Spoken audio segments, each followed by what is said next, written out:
கலைஞர் எல்லா இடத்திலும் நிறைந்திருக்கிறார். நாம் பேசுவதாலோ அல்லது யாரோ ஒருவர் பேசுவதாலோ பேசாமல் போகிறதுனால கலைஞரின் புகழை நாம் உலகுக்கு சொல்ல வேண்டியதில்லை. உலகத்தில் வாழக்கூடிய தமிழர்கள் நன்றி உணர்ச்சியோடு கலைஞரை கொண்டாடி கொண்டிருக்கிறார்கள்.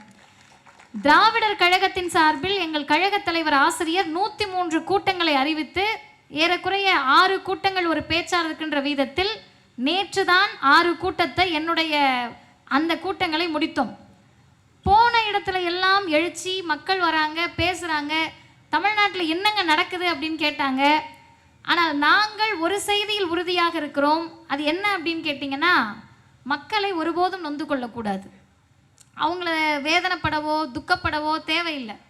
ஏன் அப்படின்னு கேட்டிங்கன்னா, அடித்தது அலை இல்லை. எப்படி அலை 108ஓடு நின்றுமா? அலை அடிக்கிறது தான் ஒன்று 200 அடி இல்லை 150 அடி 130 அடி. அடித்தது அலை அல்ல, மாயை. மிகப்பெரிய ஒரு மாயை வலைக்குள் மக்கள் சிக்கி கொண்டார்கள்னா நம் பணி அவர்களை மீட்டெடுப்பது. அதுக்காக தான் கலைஞருடைய பிறந்த நாளை மீண்டும் மீண்டும் பேசணும். அதுக்கு முன்னாடி ஒரு செய்தியை சொல்கிறேன். இங்கே வந்ததுலேருந்து நானும் பார்த்துட்ருக்கேன், எத்தனை பேர் கவனிச்சிங்கன்னு எனக்கு தெரியலை. பின்னாடி இப்படியே பேண்ட்டில் அப்படி மிடுக்காக கையை வைத்து கொண்டு 2 பெண்கள் நின்றார்கள். இந்த பக்கமும் அந்த பக்கமும் போயிட்டு வந்தாங்க. எனக்கும் அவர்களுக்கும் வேறுபாடு இருக்கிறது. இங்கே இருக்கக்கூடிய பெண்களுக்கும் அவங்களுக்கும் வேறுபாடு இருக்குது.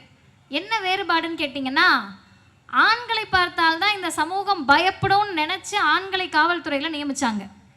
இப்போ ஒரு தலைவர் கேட்டார், ஆண் என்பதுக்கெல்லாம் அவரை பார்த்து பயப்படலை, அவர் கையில் இருக்க லத்திக்கும் காக்கி உடுப்புக்கு தான் ஏன் பயப்படுறாங்க? ஒன்றும் வேண்டாம், இப்போ இளைஞர்கள் இருக்கீங்க, போலீஸில் மாட்டிடுறீங்க, திரும்பி பார்த்து ஓ பொன் போலீஸா அப்படின்ட்டு ஓட முடியுமா? எக்ஸ்ட்ரா 2 விழும். அப்போ லத்திக்கும் காக்கி உடுப்புக்கு தான் ஏன் மரியாதை, அதை தூக்கி பெண்கள்கிட்ட போட்டேன்னா மதிச்சுட்டு போகிறான்னு சொன்ன தலைவர் அறிவுலக பேராசான் தந்தை பெரியார். இது ஐயா 1931 சொல்கிறாரு காவல்துறையில் பெண்களை நியமிக்கணும்னு. யார் கேட்பா? அப்போ பிறந்த ஒரு குழந்தைக்கு 6 வயசு ஆகிடுந்துச்சு. 1924 பிறந்த குழந்தைக்கு 6 வயசு.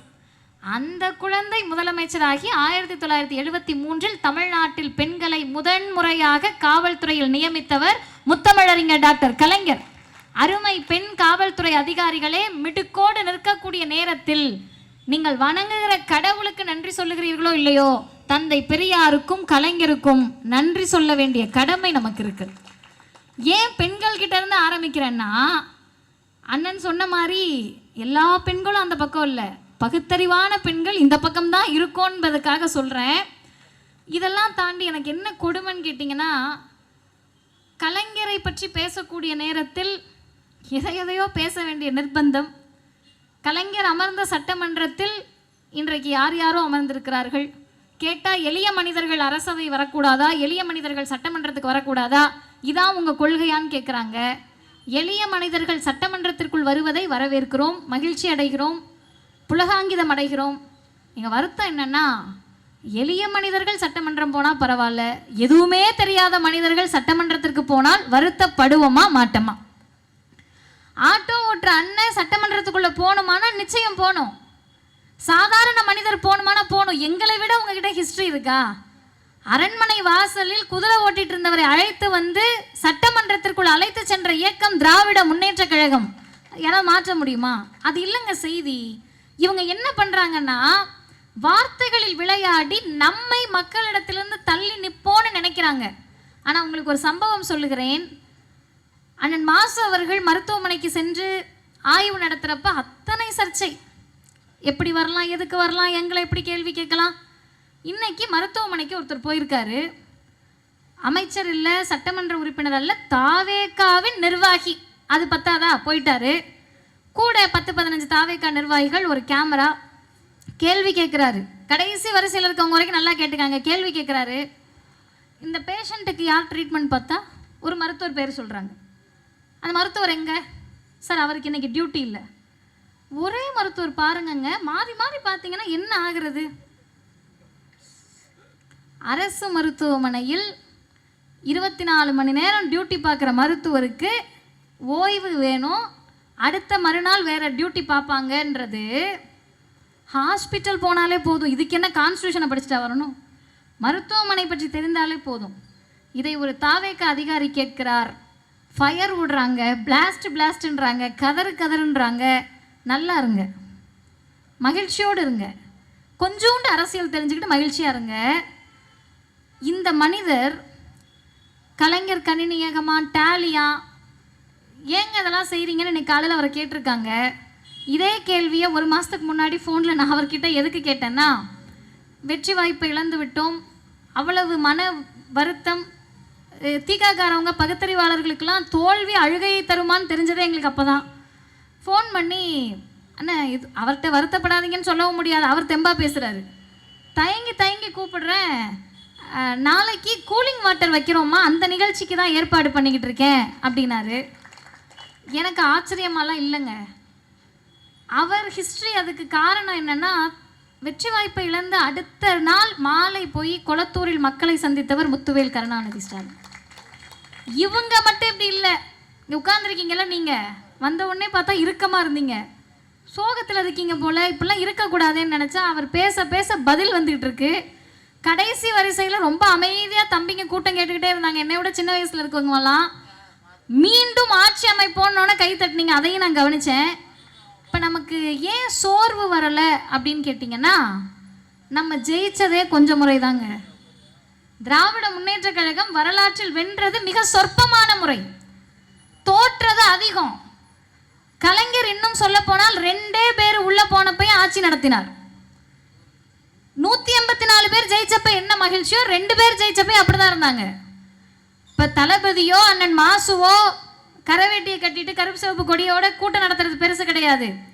திமுகவின் வட்ட செயலாளர் கூட அப்படிதான் செயல்படுவார். ஏன்னா அவங்க வரலாறு அப்படி. சரி, எதுக்கு செயல்படுறீங்கன்னு நாங்களும் கேட்க மாட்டோம். தாய் கழகமான திராவிடர் கழகம், எங்கள் தலைவர் 93 வயசுல பேசுறாரு, முன்பை விட அதிகமாக வேலை செய்ய வேண்டிய தேவை இருக்கிறது. இப்போ எங்களை பார்த்தே கேட்குறாங்க. என்னோட நண்பர்கள் ஃபோன் பண்ணாங்கன்னா, கூட்டத்தில் இருக்கேன்னா, தோத்துட்டீங்க கூட்டத்தில் இருக்கீங்களான்றாங்க. ஜெயிச்சா கொஞ்சம் பேசுவோம், தோத்தா ரொம்ப பேசுவோம், 5 வருஷமும் பேசிக்கிட்டே இருப்போம்.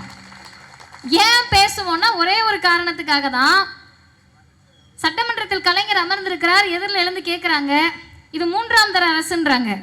ஹண்டே சொல்கிறார், 3ஆம் தர அரசுன்னா இன்னைக்கு இருக்கிற நம்ம ஆளுக்கு நியாயமான கேள்வி கேட்டாலே கீழே உட்காந்து இப்படியே என்னமோ பண்ணிட்டு இருக்கிறாரு. இப்படி கேள்வி கேட்டால் யாராக இருந்தாலும் அசந்து விடுவார்கள். கலைஞர் எழுந்து சொன்னார், தப்பா சொல்றீங்கன்னு.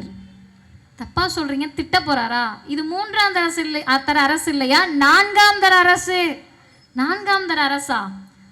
உங்களுடைய வர்ணாசிரம அடிப்படையில், சனாதன அடிப்படையில் தலையில் பிறந்தவன் பிராமணன், தோல்ல பிறந்தவன் சத்திரியன், தொடையில பிறந்தவன் வைசியன், காலிடுக்கில் பிறந்தவன் சூத்திரன்னா, 4வது வர்ணமாக நீ சொல்லக்கூடிய பிற்படுத்தப்பட்ட, மிகவும் பிற்படுத்தப்பட்ட, ஒடுக்கப்பட்ட மக்களுக்கான 4ஆம் தர அரசுதான் முத்தமிழறிஞர் கலைஞருடைய திராவிட முன்னேற்ற கழக அரசுன்னு சட்டமன்றத்தில் பதிவு செய்தவர் மாண்புமிகு சுயமரியாதைக்காரர் கலைஞர்.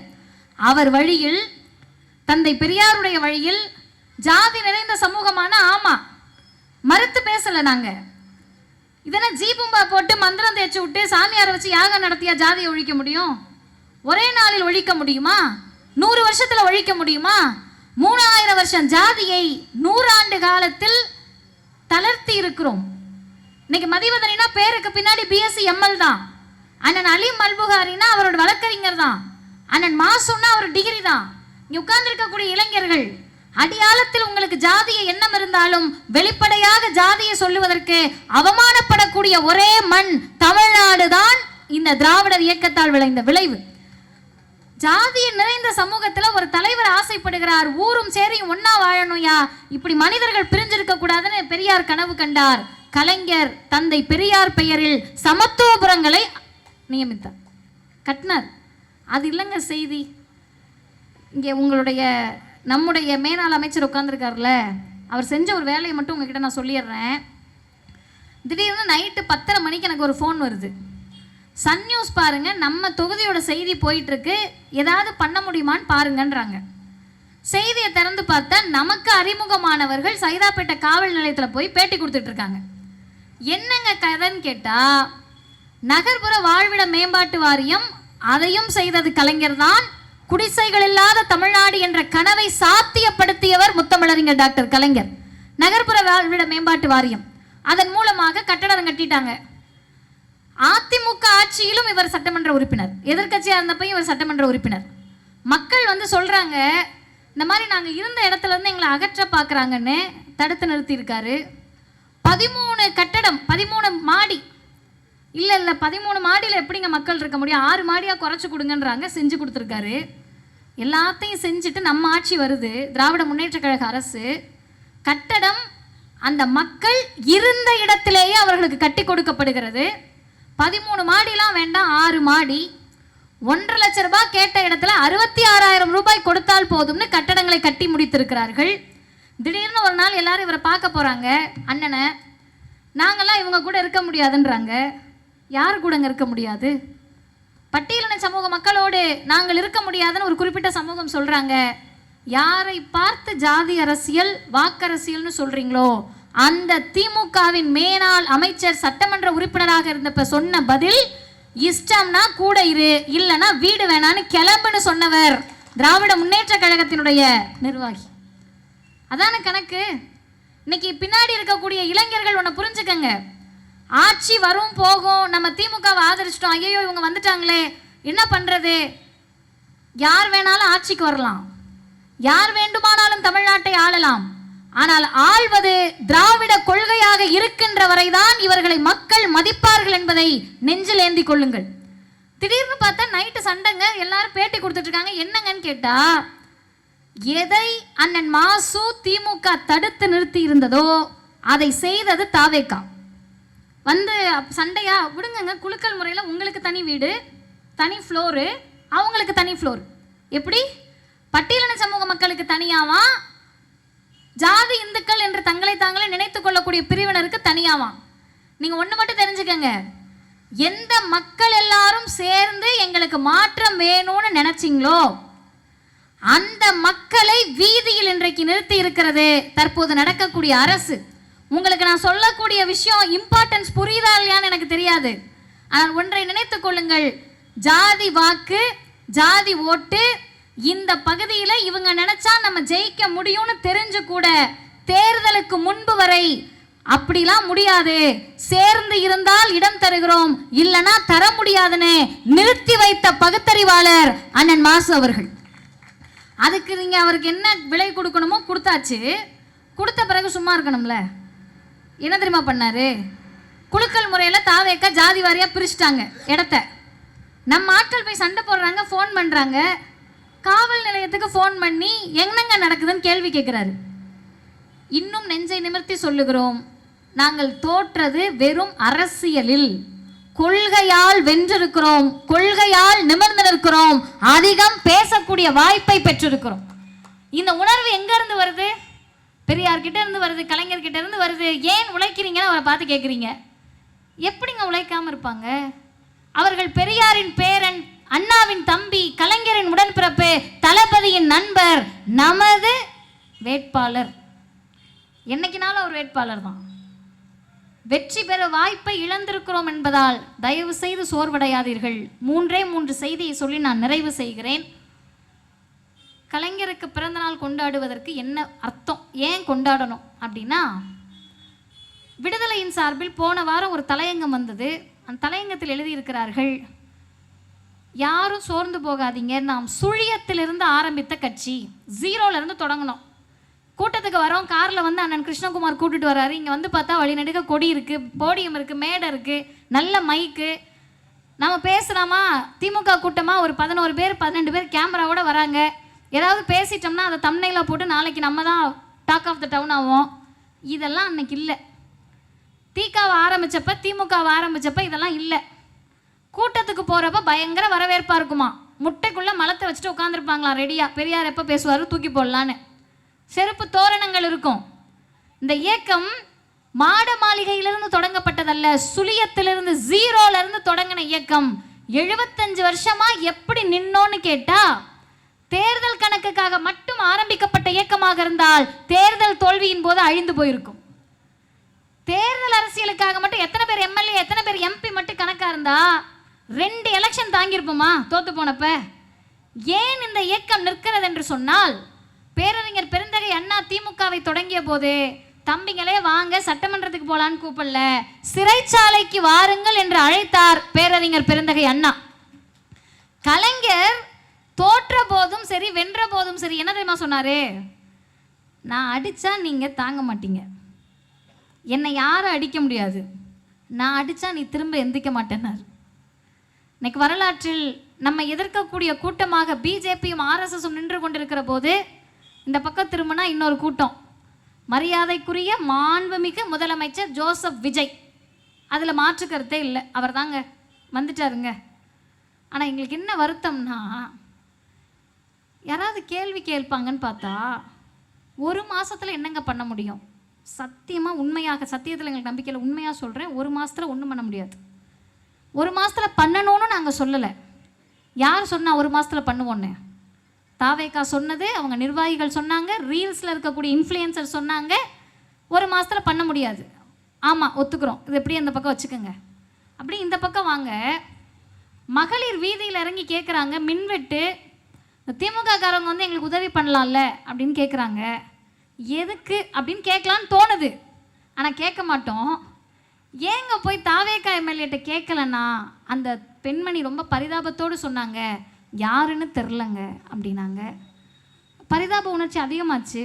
அப்புறம் நான் என்னையவே நினச்சிக்கிட்டேன், நான் சைதை சட்டமன்ற தொகுதி எம்எல்ஏ யாருன்னு எனக்கும் தான் தெரியாது, அதனால் நம்ம அவங்களுக்கு பரிதாபப்பட, அவங்க நமக்கு பரிதாபப்படன்னு பரிதாபப்பட்டு இருக்கப்ப, இன்னொரு அம்மா கோயம்புத்தூரில் சொல்கிறாங்க, திரைப்படத்தில் கட்டி தொங்க விட்ட மாதிரி தொங்க விடுனேன் அப்படின்றாங்க.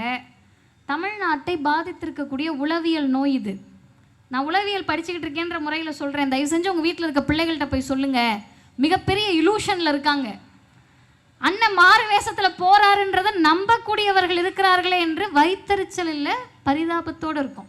இப்போ நம்ம பேசிக்கிட்டு இருக்க கூட அண்ணன் மாறு வேஷத்தில் நின்று கேட்கலாம், நமக்கு தெரியாது, எங்கேயாவது கூட நின்று கேட்டுக்கிட்டு இருக்கலாம் என்ன பேசுகிறோன்னு அளவுக்கு. பெரம்பூரில் மாறு வேஷத்தில் ரவுண்ட்ஸ் வராராம்.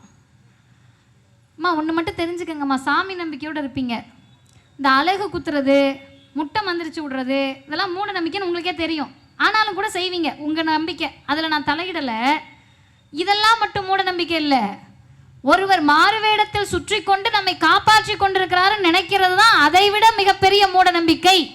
வானத்திலிருந்து குதித்து நம்மை காப்பாற்றுவாருன்னு நம்புறத அதை விட பெரிய மூட நம்பிக்கை. இப்போ நாங்கள் என்ன கேட்குறோம்னா, நானோ அண்ணன் அலீம் அல்புகாரியோ ஒரு முடிவுக்கு வாங்க. ஒன்று உங்கள் அண்ணன் சாதாரண ஆளுன்னு ஒத்துக்கங்க, இல்லையா உங்கள் அண்ணன் சூப்பர்மேனுன்னு ஒத்துக்கங்க. எங்கள் அண்ணன் சூப்பர்மேனு அடிப்பார் உதப்பார், இந்த பக்கம் பார்த்தா ஒரு மாதம் தானங்க ஆகுது, எது உண்மை? அதை மட்டும் நீங்கள் சொல்லுங்கள், எது உண்மை? ஒரு மாதத்தில் ஒன்றும் பண்ண முடியாதுன்றது உண்மையா, இல்லை ஒரே நாளில் எல்லாவற்றையும் செய்வார் என்று மக்களை ஏமாற்றியது உண்மையா? நான் சொல்லுகிறேன், ஏமாற்றியதும் உண்மை, ஏமாற போவதும் உண்மை. திமுக உங்களுக்காக வந்து நிற்க போவது அதை விட பெரிய உண்மை. போக மாட்டிங்களா?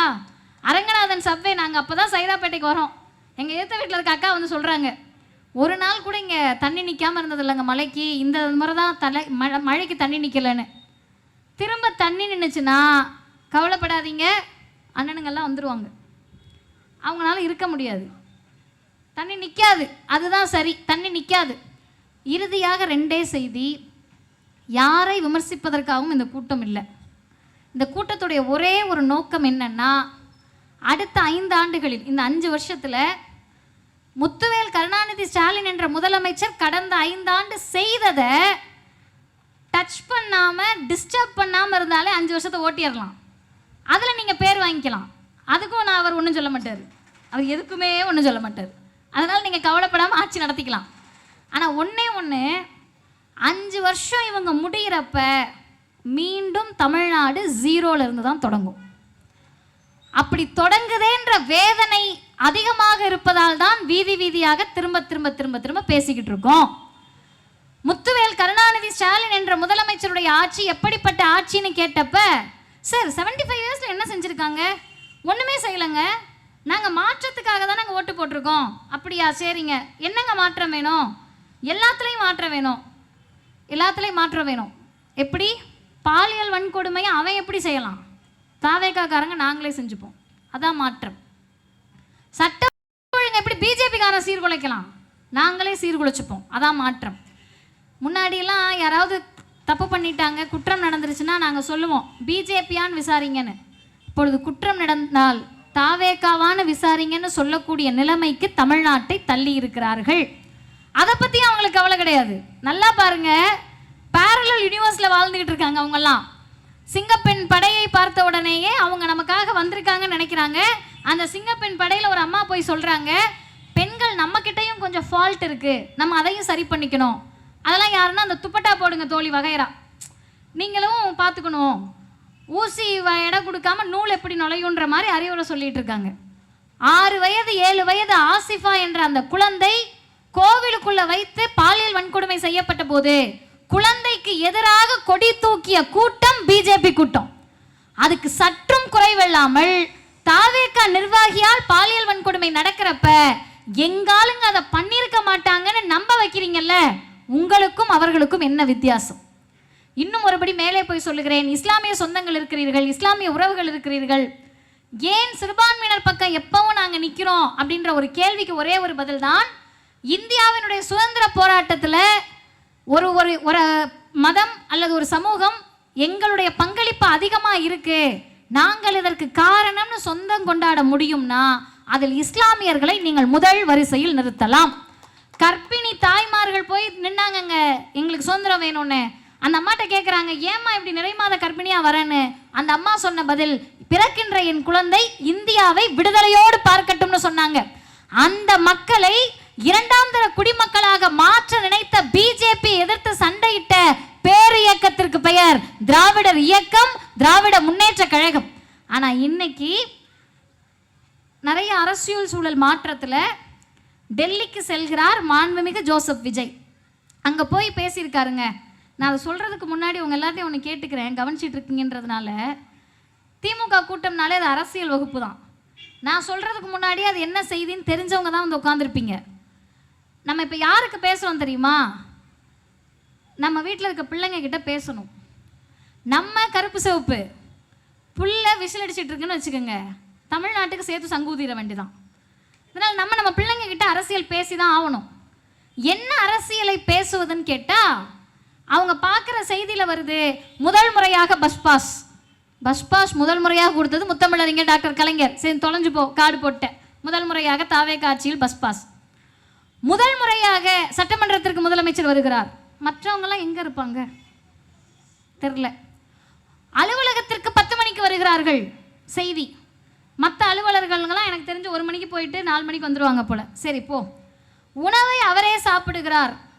தெரிலங்க, அண்ணன்மாரெலாம் எப்படி சாப்பிட்றீங்கன்னு தெரில. சரி, முதல் முறையாக பெண்கள் இந்த இடத்திற்கு வருகிறார்கள் அப்படின்னு கார்டு போட்டுக்கிட்டே இருந்தாங்க. நமக்கா பேசவும் கூடாது, ஏன்னா அவங்களுக்கு இது ப்ரொபேஷன் பீரியடில் 3 மாதம் 6 மாதம் பேசக்கூடாதா, சரின்னு விட்டாச்சு. ஆனால் நான் சொல்லுகிறேன், முதல் முறையான 1000 பொய்யை பேசிய மாண்புமிகு விஜய் அவர்கள், ஜோசப் விஜய் அவர்கள் முதல் முறையாக உண்மையை பேசியிருக்கிறார். இதை வேணா நீங்கள் சன் டிவியில் படம் போடுற மாதிரி போட்டுக்கலாம். இந்திய தொலைக்காட்சி வரலாற்றுன்ற மாதிரி தாவேகா வரலாற்றில் முதல் முறையாக மாண்புமிகு ஜோசப் விஜய் பேசிய உண்மை, இந்தியாவின் 2வது பெரிய பொருளாதாரமாக திகழும் தமிழ்நாடு, பெண்களின் கல்வி, சுகாதாரம், பாதுகாப்பு மற்றும் பொருளாதார முன்னேற்றத்தில் தமிழ்நாடு குறிப்பிடத்தக்க முன்னேற்றத்தை எட்டியுள்ளது. அடுத்துதான் விஷயம், மகளிர் சுய உதவி குழுக்களானது சமூக வளர்ச்சி மற்றும் சமூக பொருளாதார மாற்றத்திற்கான வலிமையான கருவிகளாக திகழ்கின்றன. இந்தியாவில் உள்ள தொழிற்சாலைகளில் பணி செய்யும் பெண்களில் 42% பெண்கள் தமிழ்நாட்டில் தான் உள்ளனர் என்று முதல் முறையாக திராவிட மாடல் தான் தமிழ்நாட்டில் சிறந்த மாடல் என்ற உண்மையை டெல்லிக்கு சென்று மாண்புமிகு முதல்வர் ஜோசப் விஜய் பேசியிருக்காரு. இதை நான் வாசிக்கிறப்ப கலைஞரின் பிறந்த நாளை கொண்டாடி கொண்டிருக்கிறோம். மகளிர் சுய உதவி குழுக்களை கொண்டு வந்து சேர்த்த தலைவர் முத்தமிழறிஞர் டாக்டர் கலைஞர். பெண்கள் 42% பேர் வேலைக்கு போறாங்கன்னு பெருமை பேசுறோம்ல. எங்க அக்கா மாதிரிலாம் உட்கார்ந்துருக்காங்க, பேசக்கூடியவர்கள் எல்லோரும் ஆண்கள். அவங்களுக்கு என்னை பார்த்த உடனே பெரிய சந்தோஷமா இருக்கும், நம்மளே பேசுற மாதிரி இருக்கும். காரணம் என்னன்னா, எங்களுக்கு மேடை புதுசு. என் பாட்டிக்கு கிடைக்காத மேடை, எங்க அம்மாவுக்கு கிடைக்காத மேடை எங்களுக்கு ஏன் கிடைக்குதுன்னு கேட்டா, நன்றி உணர்ச்சியோடு சொல்லுகிறோம், திராவிடர் இயக்கம் தலைவர் தந்தை பெரியார், முத்தமிழறிஞர் டாக்டர் கலைஞர் அவர்கள் கொடுத்த மேடை இது. ஏன் கலைஞரை சொல்லுகிறோம்னா, அண்ணன்லாம் இருப்பாங்கக்கா, கூட பிறந்த அண்ணன் அப்பா மாதிரிலாம் இருப்பாங்க. எனக்கு சொந்த கூட பிறந்த அண்ணன் இல்லை, உடன்பிறவா அண்ணன்கள் இருக்காங்க. நான் நினச்சிக்குவேன், உடன் பிறந்த அண்ணன் அவ்வளவு அன்பை காட்டுவாங்க, நமக்கு பாசமலர் சிவாஜியை மிஞ்சுவாங்க. இன்னைக்கு யங்ஸ்டர்ஸுக்கு புரியணும்னா சிவகார்த்திகேயன் அவர்களை மிஞ்சுவாங்க. எப்போ வரைக்கும்? அப்பா சொத்துல எனக்கும் உரிமை இருக்குன்னு கேட்குற வரைக்கும் தான் அண்ணன். இருக்குன்னு சொல்லிட்டீங்கன்னா கோர்ட்டுக்கு வந்துருவாரு. நேற்றைக்கு வரைக்கும் பாசமலராக இருந்த அண்ணன் அடுத்த நாள் நீதிமன்றத்துக்கு வந்துருவார். ஏன்? பெண்கள் எப்படி சொத்து வச்சிருக்கிறது, பெண்கள் எப்படி பங்காளி ஆகிறதுன்னு கேட்ட ஊர்ல முதல் முறையாக, நீ என்ன சொல்றது முதல் முறை, நான் சொல்றேன் கேளுன்னு, முதல் முறையாக தகப்பன் சொத்தில் பெண்களுக்கு சரிசமமான சொத்துரிமையை தந்த தலைவர் முத்தமிழறிஞர் டாக்டர் கலைஞர். இந்த விதையெல்லாம் போட்ட அண்ணனுங்க ஏன் கைத்தட்ட மாட்டாங்கன்னு தெரியுதா? அவங்க தங்கச்சி இருக்காங்கல்ல, சரிதான். இப்போ என்ன கதைன்னு கேட்டிங்கன்னா, பெண்களுக்கு உரிமை கொடுத்தா எல்லா ஆண்களுக்கும் தான் கோபம் வரும். திமுக ஆண்கள், திக ஆண்கள், அதிமுக ஆண்கள்லாம் கணக்கு இல்லை. பெண் உரிமையை பேசினா எல்லா ஆண்களுக்கும் கோபம் வரும். ஆனால் பெண்களால் சிந்திக்க முடியாததை எல்லாம் பெண்களுக்காக சிந்தித்த இயக்கம் இந்த திராவிடர் இயக்கம், தலைவர் தந்தை பெரியார், முத்தமிழறிஞர் டாக்டர் கலைஞர். அதன் விளைவு, ஏமா வீட்டுக்குள்ளே இருக்க படிக்கவா? இல்லைங்க, எங்களை கல்யாணம் பண்ணிக்க வைக்க போகிறாங்க. கல்யாணம் பண்ணி வைக்க போகிறாங்களா? நான் காசு தரேன். ஓ, கல்யாணம் பண்ணால் காசு தருவீங்களா? இல்லை, 8வது வரைக்கும் படிச்சுட்டு கல்யாணம் பண்ணாதான் காசு தருவேன்னு திருமண உதவித்தொகையை கலைஞர் தந்தார். பெண்கள் வெளியே வந்தாங்க, பள்ளிக்கூடத்துக்கு வா, வேலை வாய்ப்புக்கு வான்னு கூப்பிட்டாங்க. ஒருத்தர் முதலமைச்சர் ஆகிறார். ஏம்மா படிக்க மாட்டேன்றீங்க? இல்லைங்க, காசு இல்லை. படிக்க காசு இருக்கா? காலேஜ் போயிட்டு வர காசு இல்லை. உனக்கேம்மா காலேஜ் போயிட்டு வர காசு? இந்த விடியல் பயணத்தில் ஏறி போங்க, மாதம் 1000 ரூபாய் புதுமை பெண் வாங்கிக்கங்க. நாங்கள் என்ன சார் பண்ணணும்? படித்தா மட்டும் போதும். இந்த முதல்வர் பேசினார், நீ படித்தா மட்டும் போதும், நான் இருக்கேன்னார். சரியா? இந்த ஆண்கள் பரிதாபம் இல்லையான்னு நீங்கள் என்னை பார்த்து கேட்குறதுக்கு தெரியுது. 1000 ரூபாய் தமிழ் புதல்வன். இன்னொன்று சொல்கிறேன், காலையில் ஸ்கூல் எஜுகேஷன் டிபார்ட்மெண்ட் பள்ளிக்கல்வித்துறையில் இருக்க ஒரு சகோதரரை பார்த்தேன். இன்னைக்கு காலையில் சகோதரர் ஒரே வார்த்தை சொன்னார், புதுசாக இவங்க எதுவுமே பண்ண வேண்டாமா, 5 வருஷம் தளபதி செஞ்சதை அப்படியே வச்சுருந்தாங்கன்னா போதும்னார். அப்போ அர்த்தம் என்னக்கா? அடுத்த 5 ஆண்டுகளுக்கும் சேர்த்து உழைத்து சென்றிருக்கிறார் தளபதி முத்துவேல் கருணாநிதி ஸ்டாலின். நான் முதல்வன் உலக வரலாற்றில் இல்லைங்க, இந்தியாவில் போய் பிஜேபி கிட்ட நீங்கள் அப்படி ஒரு ஸ்கீமை புரிய வைக்க கூட முடியாது. எல்லாம் செய்து முடித்து ஓய்வெடுங்கள்னு தமிழ்நாட்டு மக்கள் சொல்கிறாங்கன்னா, தோற்றது திமுகவோ தளபதியோ இல்லை, தோற்றது தமிழ்நாட்டின் வளர்ச்சி. தோற்றது தமிழ்நாட்டின் வளர்ச்சி. நான் சொல்லலை, முதல்வர் சொல்கிறாரு. டெல்லியில் போய் இந்தியாவிலேயே 2வது பொருளாதாரங்க. எப்படிங்க வந்துச்சு? 1 மாதத்தில் வந்துருமா? எங்கே யாகம் நடத்தி வருமா? இன்னைக்கு போயிருக்கீங்களே கோவில் கோவிலாக தெரு தெருவா, அங்கே வருமா? எப்படி வரும்? உலக நாடுகளெல்லாம் பயணித்து எல்லாத்தையும் கொண்டு வந்து செட்டில் பண்ணி வச்சுட்டு போனால் நோகாமல் வந்து உட்காந்து முதல் முறைன்னு லேபிள் ஓட்டுறீங்க. ஒன்று தெரிஞ்சுக்கங்க, தமிழ்நாட்டு மக்கள் அறிவாளிகள். அப்புறம் ஏன் நம்மளை இப்படி பண்ணாங்கன்னு நீங்கள் கேட்கக்கூடாது. அவங்க இன்னைக்கு இருக்கிறது பயங்கரமான என்டர்டெயின்மெண்ட் மோடில் இருக்காங்க. இவ்வளோ நேரம் நான் பேசிக்கிட்டு இருக்கேன்ல, இப்போ நான் பேசாமல் 2 பாட்டுக்கு டான்ஸ் ஆடினா போதுன்ற மனநிலையில் இருக்காங்க இளைஞர்கள். இளைஞர்கள் மட்டுமில்லை, வயதான பாட்டிகள் எல்லாருமே. ஒரு பாட்டி சொல்கிறாங்க, இந்த சரத்குமார் பொண்ணு ஒரு படத்தில் நடிச்சிருக்கும்லப்பான்னு கேட்குறாங்க பேட்டியில். ஆமாங்கம்மா, சர்க்கார். அதில் பாத்தியாப்பா அண்ணன் எவ்வளோ செஞ்சாருன்னாங்க. எனக்கு உண்மையாக என்ன வருத்தமாக இருந்துச்சுன்னா, படி படி படி படின்னு சொன்னமே, ஒரு முறையாவது பகுத்தறிவோடு இருன்னு சொல்லாமல் விட்டுட்டோமோன்ற வருத்தம் இருக்கிறது. இது எங்களுக்கு கிடைத்திருக்கக்கூடிய வாய்ப்பு. தாய் கழகத்தோடு இணைந்து திராவிட முன்னேற்ற கழகம் கொள்கையை கொண்டு போய் சேர்க்க வேண்டும். பூனையை பார்த்து நம்ம பால் குடிக்க தேவையில்லை. 1 மணி நேரம் அண்ணன் பேசுகிறாரா, உட்காந்து கேளுங்க, பிரச்சனை கிடையாது. நான் சொல்லுவது அடுத்த இளைஞர்களுக்கு, ரீல்ஸ் நல்லா இருக்கும்பா, 1 நிமிஷம் வரலாறு இல்லைன்னா ரீல்ஸ் தான் இருக்கும். எங்கிட்ட ஹிஸ்ட்ரியே இல்லை, 1 நிமிஷத்தில் பேசலாம். கலைஞரை பற்றி நான் 1 நிமிஷத்தில் பேச முடியுமா? தளபதி செய்த சாதனையை நான் 1 நிமிஷத்தில் பேச முடியுமா? பெரியாரை பற்றி 1 நிமிஷத்தில் பேச முடியுமா? அவர் ஹீரோ, நம்மிடத்தில் இருப்பவர்கள் தலைவர்கள். ஹீரோ வெர்சஸ் லீடர் என்ற சண்டை தான் இப்போது தமிழ்நாட்டின் சண்டை. உங்ககிட்ட இருப்பவர் திரைப்பட நடிகர், இன்னும் முதல்வராக நடித்துக் கொண்டிருக்கிறார். எங்களிடத்தில் இருப்பவர்கள் தலைவர்கள். அந்த தலைவர்கள் கொள்கையைத்தான் பேசுவார்கள். நீங்க இன்னைக்கு என்னன்னா, ஜென்சி மொழியில பேசணும்னா அசிங்கமா பேசுறது ஜென்சி மொழினா எங்களுக்கு அந்த மொழி தேவையில்லை. ஜென்சி மொழின்னு நீங்க எல்லா இளைஞர்களையும் எப்படி சேர்த்துக்குவீங்க? இன்னும் சொல்றனே, ஹிந்தி எதிர்ப்பு போராட்டம் என்ற அன்றைக்கு வந்தவர்கள் இளைஞர்கள் தான். இன்னைக்கு நீட்டை எதிர்க்கணும்னா நம்ம கூட வந்து நிற்கிறது இளைஞர்கள் தான். எனவே இளைஞர்கள் எல்லோரும் அங்கே இருக்கிறார்கள் என்று நாம் சோர்வடைய தேவையில்லை. இளைஞர்கள் பகுத்தறிவோடு இந்த பக்கம் நிற்கிறார்கள். நிற்கின்ற இளைஞர்களை கொள்கை வயப்படுத்துவோம். தேர்தலில் வெற்றி வரும் போகும். கலைஞரே சொல்லிட்டாரு, ஆட்சி வரும் போகும். ஐயா அண்ணா வகுத்த கொள்கை ஒருபோதும் போகாதே, நிலைத்து நிற்கும். அதுதான் நம் மூச்சு காற்று. அந்த கொள்கையை, அந்த தத்துவத்தை சுவாசிப்போம். நம்ம யாரும் தளபதி அவர்களுக்கு ஆறுதல் சொல்ல வேண்டாம். ஏன் தெரியுமா? அவர் நமக்கு ஆறுதல் சொல்றாரு, போய் வேகமா வேலையை பாருங்கன்றாரு. எங்க விட்டோன்னு பாருங்கன்றதை தாண்டி விட்ட இடத்தில் மீண்டும் எப்படி எழுவது என்பதை சிந்தியுங்கள் என்று சொல்லக்கூடிய தலைவரை இந்த தமிழ்நாடு பெற்றிருக்கிறது. யார் மீதும் காழ்ப்புணர்ச்சி இல்லை. ஒருத்தர் திட்டுன்னு திட்டுறாரு, ஏங்க பேச மாட்டீங்கன்னு கேட்டா சரியாக சொல்லுகிறார். அவருக்கு வருவதை அவர் செய்கிறார். அவருக்கு அதாங்க வரும். இப்போ பேப்பர் பறந்துருது, நான் என்ன பண்ணுவேன்? நின்றுக்குவேன். அப்படியே பறந்த பேப்பரை தேடி எடுத்து என்னையா சொல்ல போறாருன்னா தூர்ந்து போன சக்தியாம். கொஞ்சம் பக்கத்தில் இருக்கவரை பார்த்து வச்சுக்கோங்கண்ணே. உங்களுக்கே பெரிய வேலையாக பார்த்து விட்டுட்டு இருக்காங்க.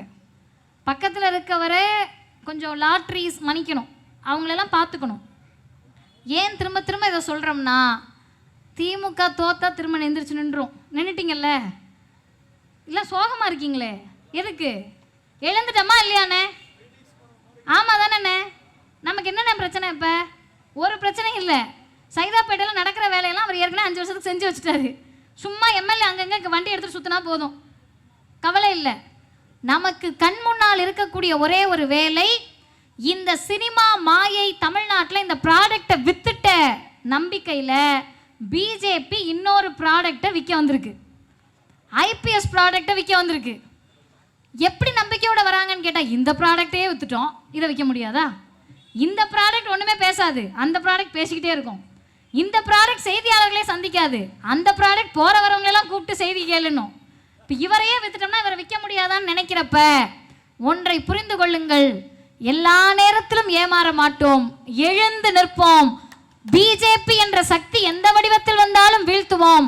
உங்கள் ப்ராடக்ட்டுக்கு எக்ஸ்பைரி டேட் இருக்குன்றத மறந்துடாதீங்க.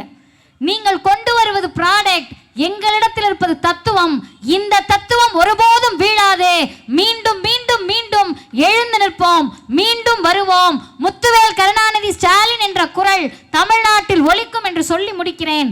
வாய்ப்புக்கு நன்றி, வணக்கம்.